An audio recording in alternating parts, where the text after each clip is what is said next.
नमस्कार दोस्तों। मैं आज ब्रायन टी सी द्वारा लिखी गई पुस्तक लक्ष्य के भाग 2 के बारे में बात करता हूँ।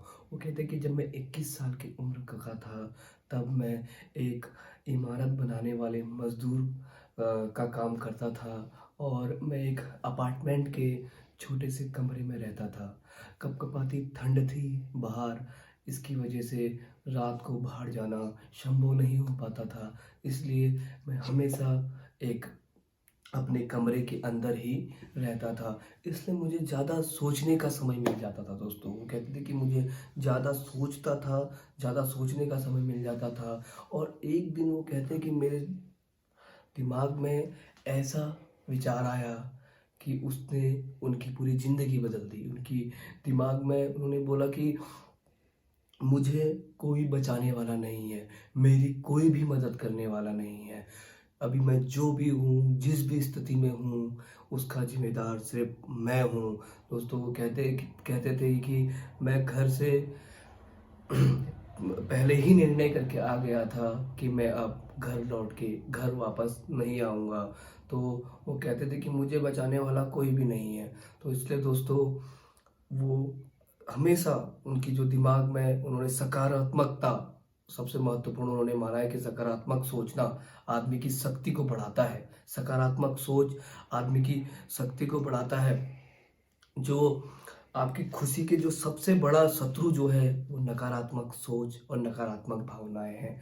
दोस्तों खुशी की सबसे जो बड़ी खुशी वो है सकारात्मक सोच। मानव इतिहास में आज तक की जितने भी महामारियाँ हुई है, जितने भी ये कोविड है या कितनी भी महामारियाँ हैं, जब से जो मानव इतिहास जब से प्रारंभ हुआ है, वो कहते हैं कि तब से आज तक उतना नुकसान इंसान और समाज के बीच में नहीं पहुंचाया जितना नुकसान नकारात्मक सोच पहुंचाती है दोस्तों। वो कहते हैं नकारात्मक सोच ही जिंदगी की खुशी का सबसे बड़ा दुश्मन है। नकारात्मक भावनाओं 4 कारणों की वजह से उत्पन्न होती है। वो कहते हैं कि नकारात्मक भावनाएं जो है, पहला कारण है खुद को सही साबित करना। दोस्तों हम क्या करते हैं, हमेशा अपने को सही ठहराते हैं, दूसरे को गलत ठहराते हैं। तो वो कहते हैं कि नकारात्मक सोच जो है आदमी के अंदर एक ईर्ष्या, एक घिन भावना और एक क्रोध को जन्म देती है। तो नकारात्मक वो कहते हैं कि नहीं सोचिए, नकारात्मक सोच ही खुशी का। और नकारात्मक सोच के वो कहते हैं पहला जो कारण है वो है अपने को सही ठहराना। उसमें दोस्तों एक एग्जाम्पल दिया हुआ है, एग्जाम्पल से समझते हैं। वो कहते हैं कि मिसाल के तौर पर एक व्यक्ति को अ, एक कंपनी से उसकी अर्थव्यवस्था और उस कंपनी के घाटे की वजह से व्यक्ति को निकाल दिया जाता है और वो व्यक्ति अपने ही मालिक के पास जाके अपनी जो अच्छाइयाँ हैं, अपने गुण हैं, उनको गिनाने लग जाता है कि भाई मैं 7 बजे आता हूँ, 5 बजे जाता हूँ और मैं हमेशा अपने काम पे लगा रहता हूँ, तो मुझे क्यों निकाला जा रहा है। तो ये एक वो हमेशा अपने को सही ठहराने लग जाता है कि भाई मैं इतने टाइम से टाइम टू टाइम आता हूँ और वर्क से पहले आता हूँ, तो अपने को सही ठहराना। अगर वो कहते हैं इसी अगर यही दूसरी श्रेणी में अगर वो कहता ठीक है मुझे निकाल दिया गया है सर, ये एक कंपनी में होता रहता है, ये एक श्रेणी है, एक जो अ, उसके कंपनी में घाटा होने के बाद लेबरों को छट जो लेबरों की छटाई होती है वो होती रहती है हमेशा। तो ये नकारात्मक सोचने की बजाय मैं अपने दूसरे कार्य करने में, दूसरी कंपनी में जॉब ढूँढने में लग जाऊँ, अपनी लक्ष्य को हासिल करने में लग जाऊँ। तो इसमें 2 पहलू हैं, एक है नकारात्मक सोच जो अपने कंपनी को, अपने बॉस के प्रति उस पे केस कर दे या कुछ नकारात्मक अपनी अच्छाई बताने लग जाए। तो वो कहते हैं कि अपनी अच्छाई जो आपका सबसे बड़ा पहला कारण है खुद को सही साबित करना छोड़ दे।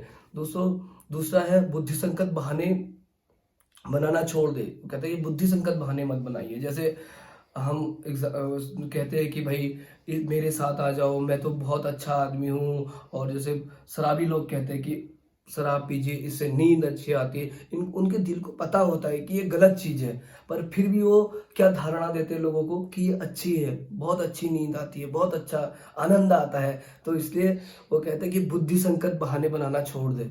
ये अब आपको उनको तो ले आते तुम अपनी संगत में, परंतु आपका दिल आप जानता है कि वो गलत है, और आपका दिल कहता है वो गलत है, तो कहते हैं कि बुद्धि संगत बहाने बनाना छोड़ दे। यह एहसास करे कि कोई ज़िम्मेदार नहीं है।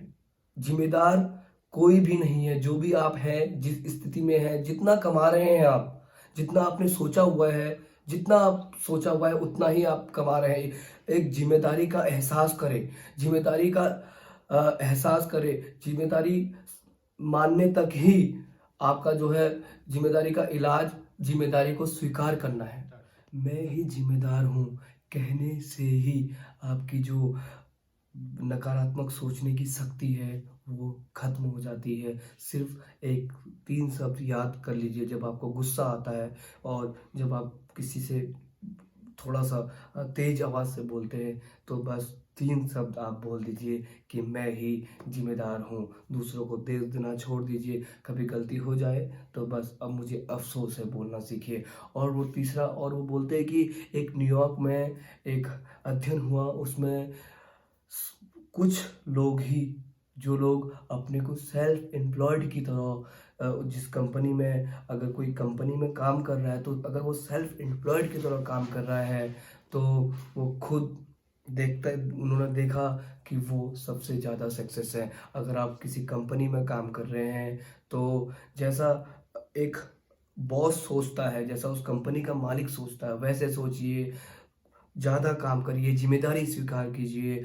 लोग लंच कर रहे हैं, लोग खाना खा रहे हैं, 1-1 2-2 घंटे तक।